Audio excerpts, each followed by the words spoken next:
हाँ, इस लेक्चर में अपन ट्रांसफॉर्मर में इंड्यूस ईएमएफ, ट्रांसफॉर्मर का types according to the core construction, transformer का basic structural diagram, basic constructional diagram, basic working principle, इसको समझने की कोशिश करेंगे। आप देख रहे हैं जैसे कि ट्रांसफॉर्मर, ये प्राइमरी वाइंडिंग है, ये सेकेंडरी वाइंडिंग है।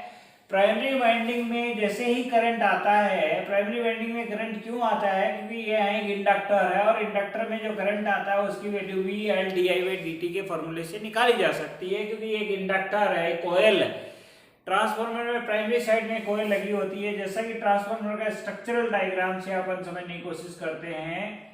ये ट्रांसफॉर्मर का स्ट्रक्चरल डायग्राम है, ये ट्रांसफॉर्मर का स्ट्रक्चरल डायग्राम है। इससे भी अपन ये जो है इसको क्लियरली समझने की कोशिश करें तो समझ सकते हैं। ये ट्रांसफॉर्मर का स्ट्रक्चरल डायग्राम है, इससे भी अपन इसको क्लियरली समझने की कोशिश करें तो ये इसकी वाइंडिंग है, ये इसकी वाइंडिंग है ट्रांसफॉर्मर की, ये इसका प्राइमरी सोर्स है और ये यहाँ पे इसका लोड है।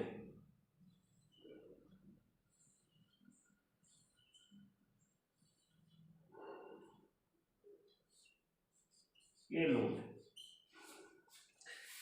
इस तरह से ट्रांसफॉर्मर है। ट्रांसफॉर्मर में प्राइमरी साइड से जो है करंट आता है और करंट की वजह से एक मैग्नेटिक फ्लक्स जनरेट होता है। कॉइल है ट्रांसफॉर्मर की प्राइमरी वाइंडिंग, क्या वाइंडिंग एक कॉइल होती, और कॉइल में क्या होता है, एक मैग्नेटिक फ्लक्स जनरेट होता है। ये मैग्नेटिक फ्लक्स प्राइमरी साइड से सेकेंडरी साइड में दोनों ही वाइंडिंग में ट्रैवल करता है और दोनों वाइंडिंग में ट्रैवल इक्वल करता है। इक्वल मींस इन दोनों में डिफरेंस नहीं होता। प्राइमरी और सेकेंडरी में जो फ्लक्स की वैल्यू है उसमें कोई डिफरेंशिएशन नहीं किया जा सकता, दोनों में सेम फ्लक्स होता है। सेम फ्लक्स अपन मानते हैं आइडियल केस में। ट्रांसफॉर्मर में अभी थोड़ा लीकेज रिएक्टेंस, लीकेज इंपेडेंस अभी थोड़ा सा नेक्स्ट जो है लेक्चर में अपन डिस्कशन करेंगे या थोड़ी सी देर बाद में डिस्कशन करेंगे। पहले अपन आइडियल केस में ट्रांसफॉर्मर मानते हैं। सारा फ्लक्स प्राइमरी में जो प्रोड्यूस होता है वो सेकेंडरी में जाता है और जाता है वो कोर के थ्रू जाता है। यहाँ पे कोर को जो पैरेलल वायर, पैरेलल जो है लाइन से दिखा रखा है, यहाँ कोर को स्ट्रक्चरल डायग्राम से दिखा रखा है।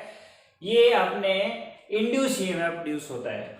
जो इंड्यूस ईएमएफ प्रोड्यूस होता है E1, उसकी वैल्यू होती है minus N1 d phi upon d t, और इसकी वैल्यू निकाली जा सकती है माइनस N1। फाई की जो वैल्यू होती है, फाई इक्वल्स टू होता है, फाई बेसिकली जो phi equal to phi m sine of omega t. तो यहाँ पे फाई की वैल्यू पुट कर देते हैं तो फाई एम कॉमन कंपोनेंट बाहर आ जाता है और साइन का differentiation omega into cos of omega t हो जाता है। इसको अपन सिंप्लीफाई करें तो n phi m omega and sine of omega t minus 90 degree means pi by 2। 90 degree को पाई बाई 2 लिखते हैं रेडियन।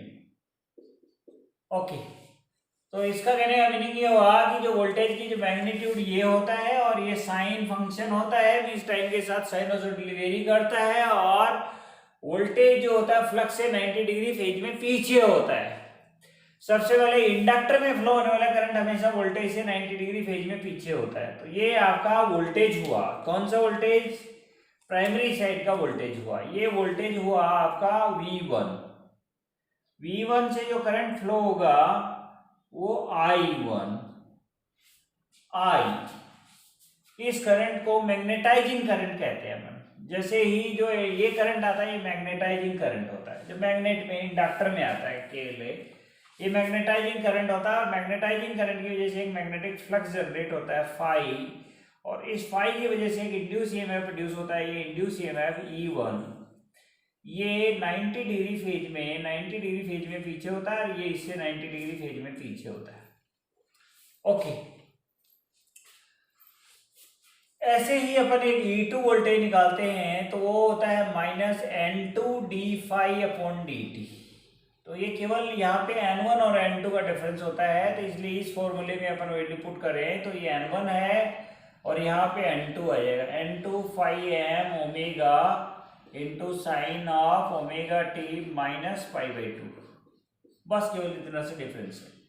यदि इसकी आरएमएस वैल्यू निकाली जाए, यदि E2 that is RMS value of E, that is E2 by root 2, that is RMS value, that is 2 pi f, ये omega की वैल्यू है 2 pi f by root 2 and to phi m sin of omega t। तो ये RMS component है। RMS component इसका निकाला जाए तो मैक्सिमम वैल्यू में रूट 2 का भाग देना पड़ता है। तो ये आता है root 2 pi f n two phi m. ये E2 आरएमएस, E2 आरएमएस। ऐसे E1 आरएमएस वैल्यू निकाले जा सकते हैं। E1 RMS that is root 2 pi f n 1 phi m. ऐसे अपन जो है सेकेंडरी और प्राइमरी साइड में एक वोल्टेज प्रोड्यूस होता है, वो उसकी आरएमएस वैल्यू ये होती है, इसकी पीक वैल्यू ये होती है। ये साइन कंपोनेंट पे होता है, साइनोसोडल होता है, और ये वोल्टेज जो है मैग्नेटाइजिंग करंट होता है उससे 90 डिग्री फेज में पीछे होता है, या जो वोल्टेज सप्लाई होता है उससे 180 डिग्री पीछे होता है।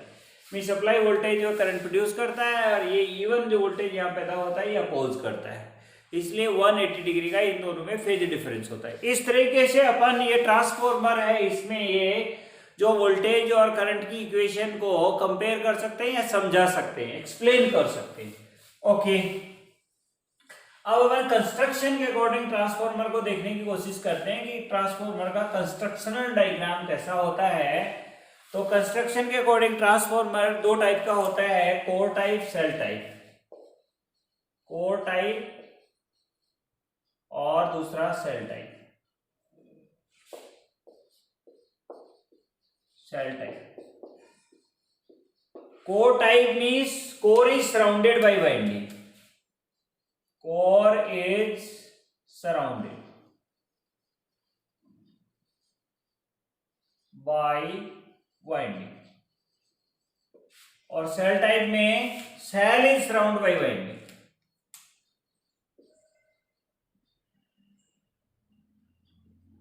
कोर इज सराउंडेड, यहां winding is surrounded by, winding is surrounded by core. उल्टा हो, दोनों का यदि स्ट्रक्चरल डायग्राम बनाए तो कोर टाइप के ट्रांसफॉर्मर में अपन यू शेप में कोर ब्लेड्स लेते हैं। कैसे लेते हैं? यू शेप में कोर ब्लेड्स लेते हैं।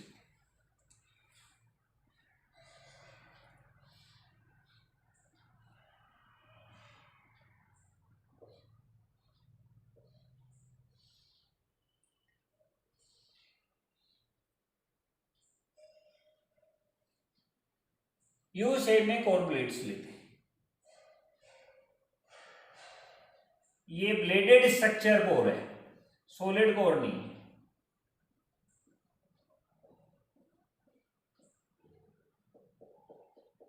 ये ब्लेडेड स्ट्रक्चरल कोर है। ओके, ये ब्लेडेड कोर। इसके ऊपर क्या करते हैं? पहले इंसुलेशन की लेयर लगाते हैं।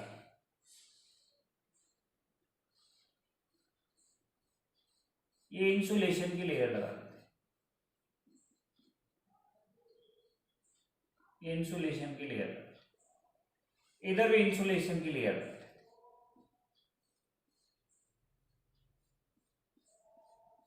ये इंसुलेशन की लेयर लगाते हैं। इंसुलेशन ब्लेंडर जो है इसके अंदर डाल देते हैं। इंसुलेशन का एक बंडल लेते हैं और वो इसके अंदर डाल देते हैं। इसके बाद में प्राइमरी वाइंडिंग जो है, वो प्राइमरी सेकेंडरी वाइंडिंग नहीं होता है। रियल में ट्रांसफॉर्मर में जब डिजाइन करते हैं तो प्राइमरी सेकेंडरी नहीं, लो वोल्टेज वाइंडिंग को इसके ऊपर माउंट कर देते हैं। लो वोल्टेज वाइंडिंग,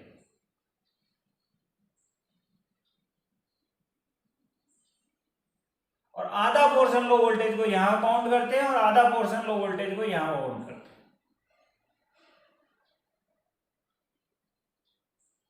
ये लो वोल्टेज, और यहां से बाहर निकाल। इसके ऊपर फिर से इंसुलेशन लेयर लगा देते हैं। इंसुलेशन लेयर लगा देते हैं। इसका एक बंडल लगा देते हैं, इंसुलेशन लेयर। इस पे इंसुलेशन लेयर लगा देते हैं।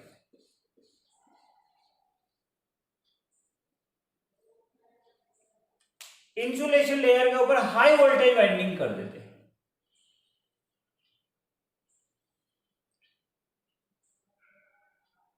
ये हाई वोल्टेज।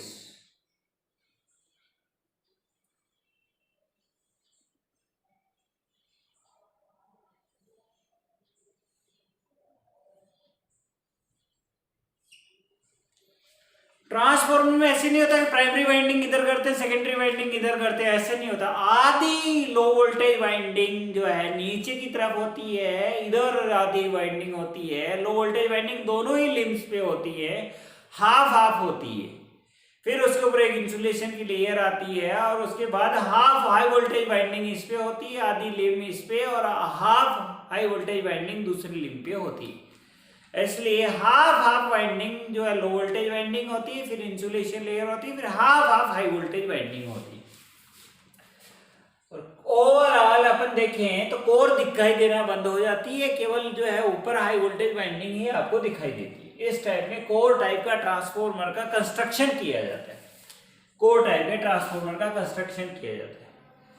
यदि सेल टाइप का ट्रांसफॉर्मर का कंस्ट्रक्शन करना है, सेल टाइप के ट्रांसफॉर्मर का कंस्ट्रक्शन करना है तो सेल में वाइंडिंग सेल टाइप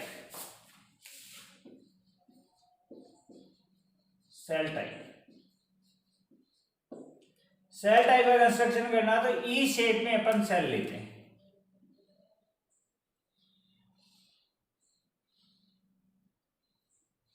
ई शेप में सेल लेते हैं। क्या करते हैं अपन? ई शेप में सेल लेते हैं। ऐसे ई शेप में सेल लेते हैं। ये ई शेप में सेल है, ये भी स्ट्रक्चर्ड होल है। स्ट्रक्चर्ड है मीन्स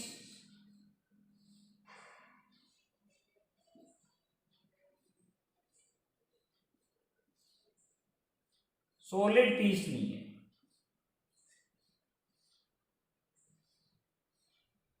सॉलिड पीस नहीं, ये सेल टाइप का ट्रांसफॉर्मर का कोर है, ई शेप में है। ई शेप में है लेकिन ये ब्लेडेड फॉर्मेट में, ब्लेड्स है, थिन ब्लेड्स है, सॉलिड पीस नहीं। क्या है ये? थिन ब्लेड्स, सॉलिड पीस नहीं, thin blades, blooded structure. Okay, इसमें जो वाइंडिंग की जाती है वो ऐसे की जाती है। सबसे पहले इंसुलेशन लेयर यहां पे लगाई जाती है। इंसुलेशन लेयर,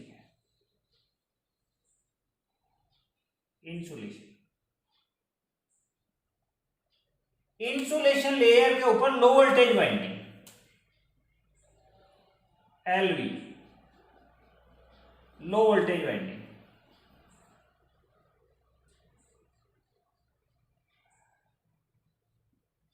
क्या होगी ये? LV, low voltage. Low voltage के ऊपर फिर इंसुलेशन,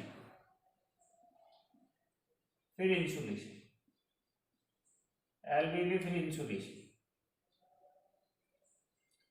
इंसुलेशन के ऊपर भी HV, high voltage winding, high voltage, high voltage, high voltage, high voltage, high voltage के ऊपर फिर इंसुलेशन,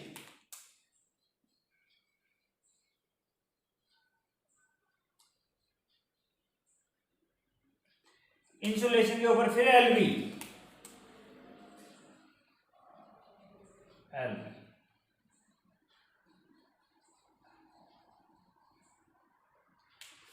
तो इसमें जो स्ट्रक्चर होता है वो insulation, LV, insulation, HV, insulation, LV. Means इस टाइप से जो वाइंडिंग होती है उसको सैंडविच वाइंडिंग कहते हैं। इस टाइप में जो वाइंडिंग होती है वो सैंडविच टाइप वाइंडिंग कहलाती है। तो ये सेल टाइप के ट्रांसफॉर्मर में सैंडविच वाइंडिंग करते हैं। तो ये थी सेल कोर टाइप ट्रांसफॉर्मर, ये था सेल टाइप ट्रांसफॉर्मर।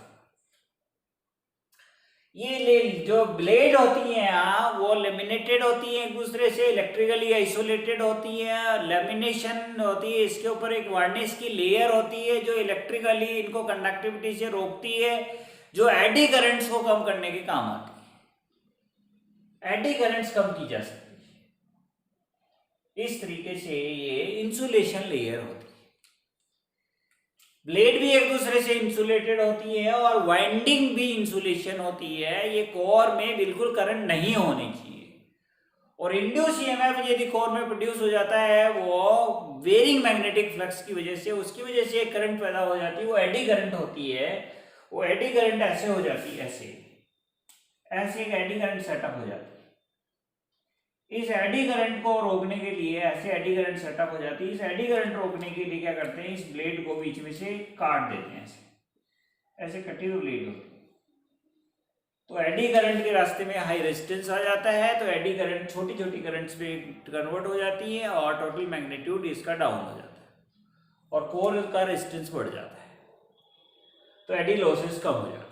तो ब्लेडेड स्ट्रक्चर होने की वजह से एडी करंट लॉसेस कम होते हैं। सॉफ्ट आयरन यूज करते हैं तो हिस्टैरिसीस लॉसेस कम होते हैं।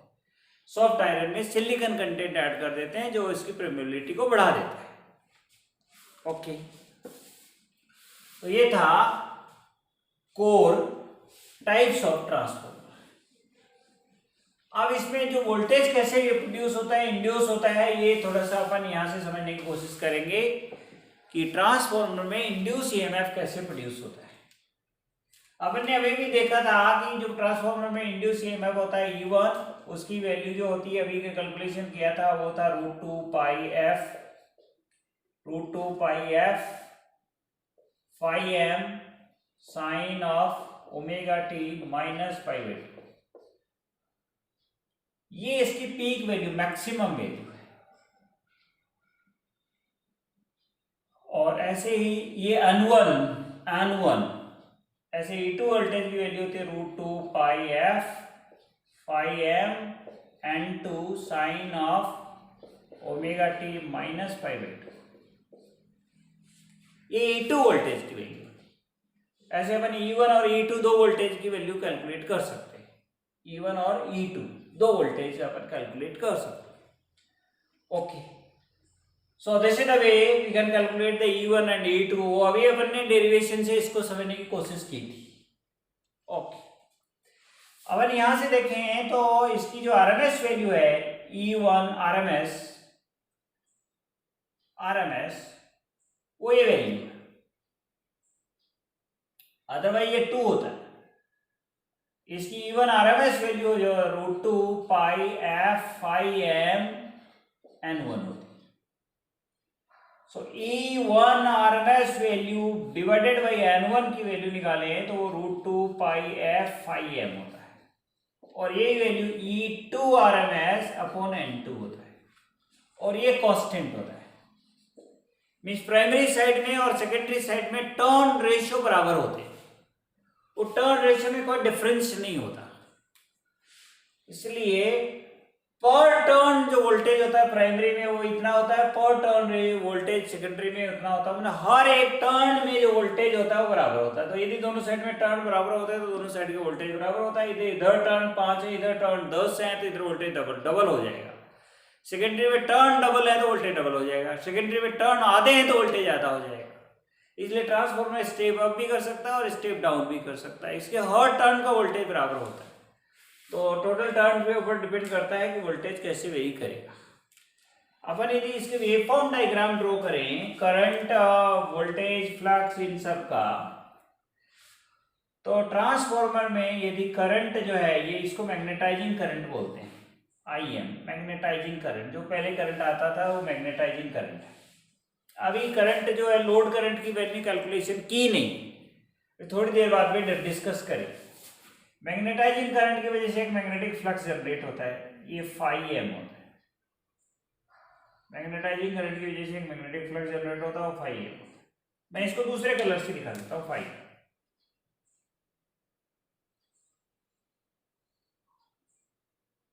ये फाई।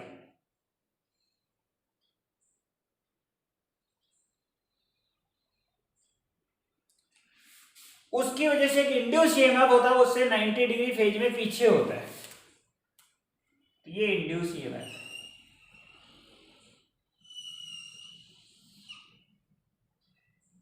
ये इंड्यूस ईएमएफ, इसको E1 भी कह सकते हैं, E2 भी कह सकते हैं, E भी कह सकते हैं।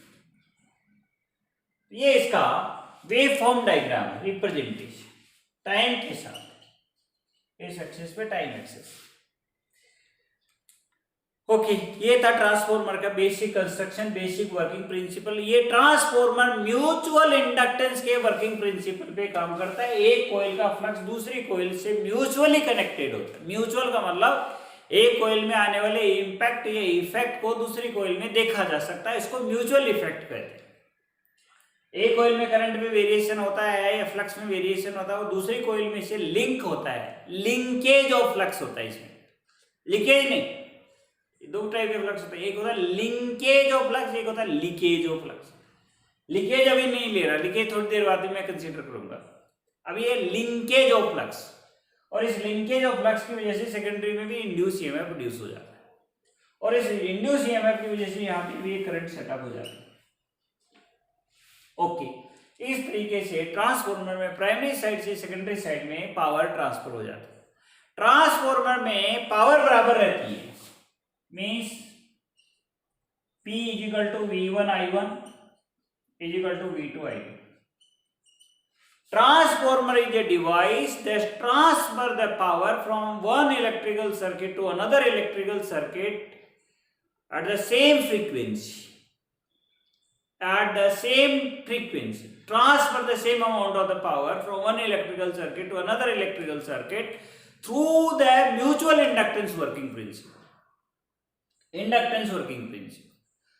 By using magnetic coupling, by using the magnetic circuit in between these two. The mechanism or the medium is the magnetic medium, and it working on the constant flux. The transformer flux, that the magnetic flux in between these two coils, it always remains constant, does not depend upon the load and load variations. We'll discuss later on. Okay. The basic transformers do the three functions. Use of the transformer.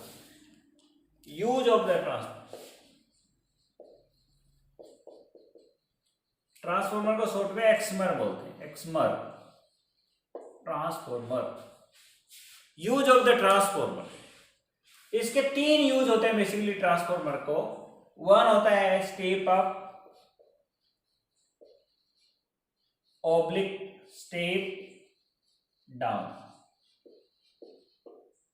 voltages,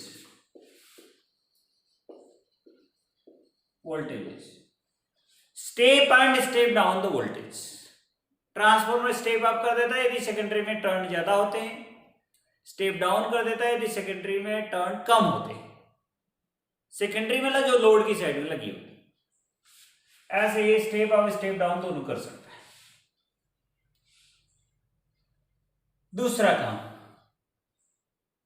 transformer का दूसरा काम है impedance matching.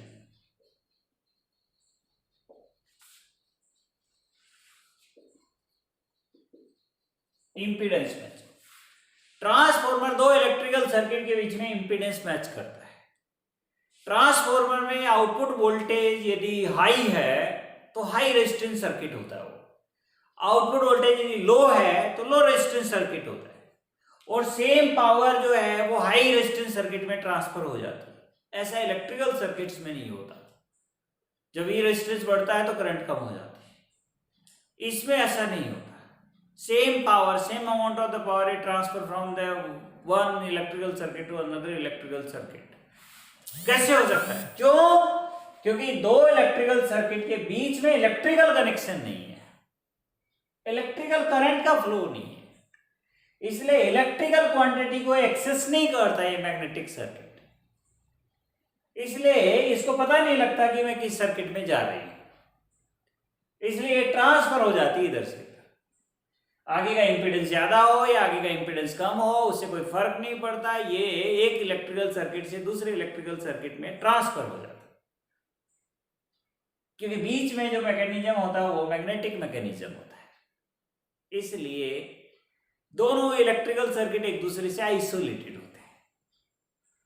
तो isolation की वजह से एक impedance circuit से दूसरे इम्पीडेंस सर्किट में या डिफरेंट इम्पीडेंस मैचिंग में ये काम आता है। अलग अलग इम्पीडेंस के सर्किट में यदि इलेक्ट्रिकल पावर या पाथ प्रोवाइड करना होता है तो ट्रांसफार्मर लगा के किया जा सकता है। ओके, तीसरा use of the transformer, isolation. Isolation ये दो इलेक्ट्रिकल सर्किट को आइसोलेट करता है, दो इलेक्ट्रिकल सर्किट को आइसोलेट करता है। एक इलेक्ट्रिकल सर्किट में कोई वोल्टेज या करंट डीसी है तो वो दूसरे सर्किट में ट्रांसफर नहीं होती। एक सर्किट में फॉल्ट आ गया, डीसी कंपोनेंट आ गया तो दूसरे सर्किट में ट्रांसफर या रिफ्लेक्ट नहीं होती। इस तरीके से एक इलेक्ट्रिकल सर्किट को दूसरे इलेक्ट्रिकल सर्किट से आइसोलेट किया जा सकता है। एक इलेक्ट्रिकल सर्किट की क्वांटिटी फिक्स क्वांटिटी या डीसी क्वांटिटीज दूसरे सर्किट में रिफ्लेक्ट नहीं होती। इस तरीके से ट्रांसफार्मर एक इलेक्ट्रिकल सर्किट से दूसरे इलेक्ट्रिकल सर्किट में पावर ट्रांसफर करता है, एसी पावर ट्रांसफर करता है, सेम क्वांटिटी को ट्रांसफर करता है, सेम फ्रीक्वेंसी पे ट्रांसफर करता है, लेकिन दूसरी फ्रीक्वेंसी या डीसी कंपोनेंट होता है तो वो आइसोलेशन हो जाता है। तो उन कंपोनेंट को, डीसी कंपोनेंट को खास तौर से आइसोलेट करता है। तो डीसी कंपोनेंट को डीसी कंपोनेंट एक सर्किट से दूसरे सर्किट में नहीं जा सकता, क्योंकि ये ट्रांसफार्मर केवल एसी के वर्किंग प्रिंसिपल पे काम करता है। फ्लक्स में चेंज होगा तो ही वोल्टेज इंड्यूस होता है। तो वोल्टेज प्रोड्यूस होता है वो directly proportional to rate of change of flux. यदि फ्लक्स में चेंज नहीं है, क्योंकि डीसी कंपोनेंट है तो DC component flux constant produce करता है, तो कांस्टेंट फ्लक्स की वजह से कोई वोल्टेज सेकेंडरी साइड में प्रोड्यूस नहीं होगा, तो कोई करंट सेकेंडरी साइड में नहीं आएगा। तो ट्रांसफार्मर का जो तीसरा फंक्शन होता है वो दो इलेक्ट्रिकल सर्किट को आइसोलेट करने का काम करता है। ट्रांसफार्मर का दूसरा वर्क होता है वो दो इलेक्ट्रिकल सर्किट को आइसोलेट करने का काम करता है। इस तरीके से ट्रांसफार्मर के तीन वर्क होते हैं, तीन फंक्शन होते हैं। पहला function step up step down the voltage, second function impedance matching, और third function isolation the two electrical circuits. तो ये ट्रांसफार्मर के दो वर्क। अब ट्रांसफार्मर का यदि phasor diagram, equivalent circuit diagram, EMF equation, वो सारी अपन पढ़ने की कोशिश करें तो अपन ये नेक्स्ट लेक्चर में लेंगे, जहां इसका equivalent circuit diagram, phasor diagram, equations ये सारे डिस्कस करेंगे और डेफिनेटली अपन एंजॉय करेंगे। ये वाला जो लेक्चर था इसमें बेसिक ट्रांसफार्मर का कंस्ट्रक्शन डायग्राम था और उसका कोर स्ट्रक्चरल डायग्राम था और इसके बेसिक वर्किंग प्रिंसिपल था, म्यूचुअल इंडक्टेंस पे था, बेसिक वर्क फंक्शन थे, केवल बेसिक जो है इलेक्ट्रिकल पावर क्यों ट्रांसफर होती है और कैसे जो है मैग्नेटिक कपलिंग होती है, कैसे मैग्नेटिक सर्किट जो एनर्जी को ट्रांसफर करने में हेल्प करता है, इन सब चीज़ों के बारे में अपन ने स्टडी की। डेफिनेटली आपने इस लेक्चर को एंजॉय किया होगा और बहुत सारी चीज़ें ट्रांसफार्मर के बारे में समझने की कोशिश की होगी। आप मेरे साथ बने रहें, डेफिनेटली आपको इलेक्ट्रिकल इंजीनियरिंग के सारे सब्जेक्टों के सारे बेसिक कॉन्सेप्ट जो है भली बात समझ में आएंगे और आप इंजॉय करेंगे और आप बहुत अच्छा परफॉर्म करेंगे आने वाले कॉम्पिटिटिव एग्जामिनेशन में, आने वाले यूनिवर्सिटी एग्जामिनेशन में, आने वाले किसी भी डिस्कशन में, आने वाले हर एक इंटरव्यू में। Definitely you will enjoy lot. मेरे को पिछले 23 इयर्स का एक्सपीरियंस है इलेक्ट्रिकल इंजीनियरिंग स्टूडेंट को टीचिंग करने का और मैंने इलेक्ट्रिकल इंजीनियरिंग में बहुत काम किया है, बहुत एक्सपीरियंस लिया है। एक एक सब्जेक्ट को माइन्यूटली मैंने रीड और स्टडी किया है और पढ़ाया है। Definitely enjoy lot. Thank you, thanks a lot.